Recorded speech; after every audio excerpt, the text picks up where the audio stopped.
Okay, mere ownership effect.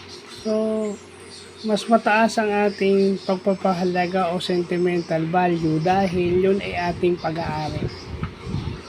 Kung pag-aari natin ay yung bahay, o yung building, o kung ano man yung property, mataas ang sentimental value natin doon dahil yun ay atin. Kumbaga nakapangalan sa atin, yung titulo nakapangalan sa atin.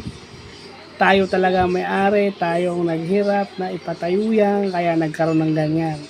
So yun yung mere ownership effect. Sa business kasi, pinapakita ro na pag-aari mo, gagawin mo ang lahat para ma-maintain yan. And sometimes yung mere ownership effect, hindi lang sa business yan. Sometimes yung mga tao, we feel that we own people dahil pinasosweldo natin sila o sinasahuran, o meron tayong authority over them. Tayo ay boss, tayo ay magulang, ganyan. We take people as possessions.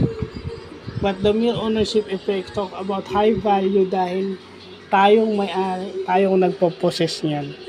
Pero minsan, nag-overboard yan. Yan ang totoo. Business concepts ito, business psychology, pero minsan, kung titignan mo yung psychological aspect, kahit sa society, kahit yung tao, nagiging pag-aari na rin. So, yun yung hindi maganda. So, yun lang pa.